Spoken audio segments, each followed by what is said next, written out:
Hey there, Carrie Clark here with SLP Solution and Speech and Language Kids. And today we're talking about our mumblers. So these are our children who are not really speaking clearly, but it's not because they're, missing the R or they have a lisp or any specific problem. They're just those children who just kind of mumble and they can speak clearly if they want to or if they need to, but they don't always remember to.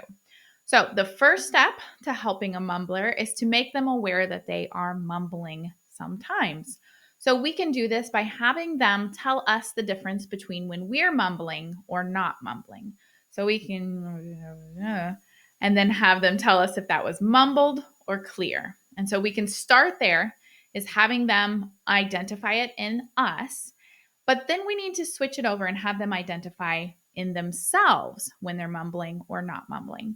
And this might be easier to do if you record them. So if you have a smartphone, you can take a video of them speaking and have them tell you thumbs up, it was clear, or thumbs down, it was mumbled, just to start to identify the difference. And we're not asking them yet to be able to fix it all the time, but just to understand and be aware that there are times when they are mumbling and it's hard to understand. So that's step one, is to become aware.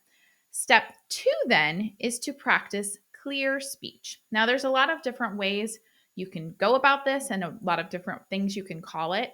I like clear speech. If you have an older child, you can explain that this is called over articulation.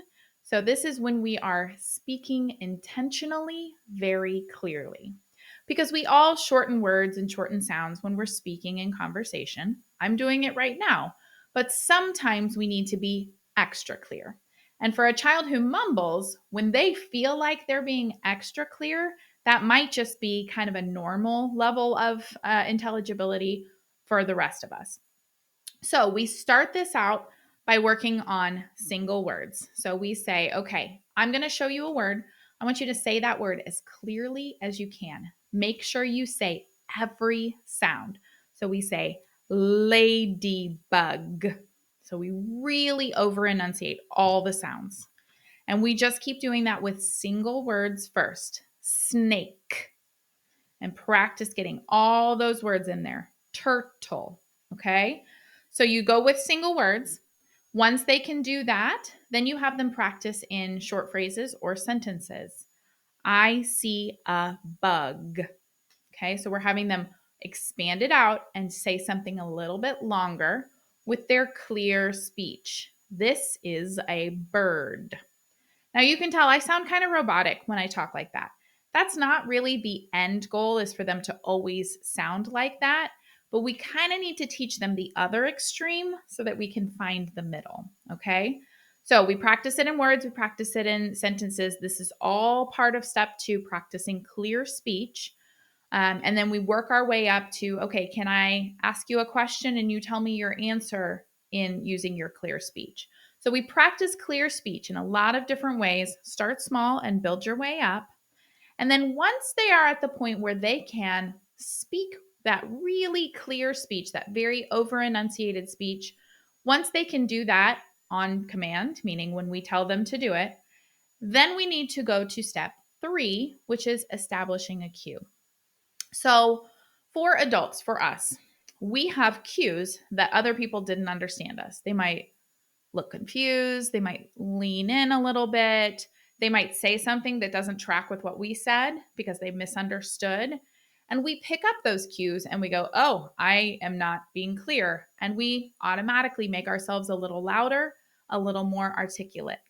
So that's what we need to teach our children to do. But a lot of times they're not ready at that point where they're ready to pick up on those cues on their own.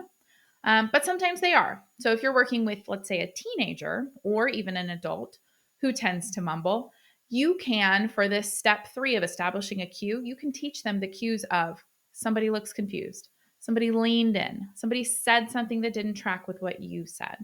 So you can teach them those cues.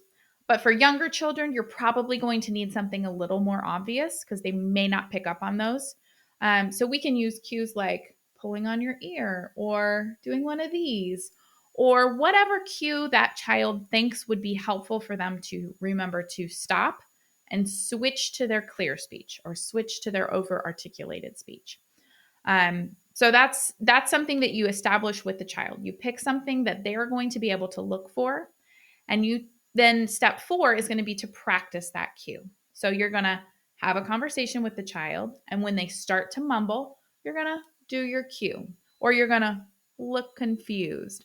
You're going to use some way of showing them that they need to speak more clearly, and then have them practice switching to that over articulated speech just to get through that part where they were kind of mumbling. Okay. We're not expecting them to talk like that all the time.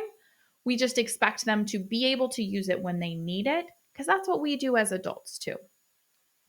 Step 5 then is going to be to generalize the cue, and that means just using the cue in daily life. So maybe the teacher is using the cue in the classroom, maybe the parents are using the cue at home, or maybe if it's somebody who's older or cognitively understands this process better, that we're expecting them to watch for people to look confused, identify when that happens in daily activities, and then correct their speech accordingly.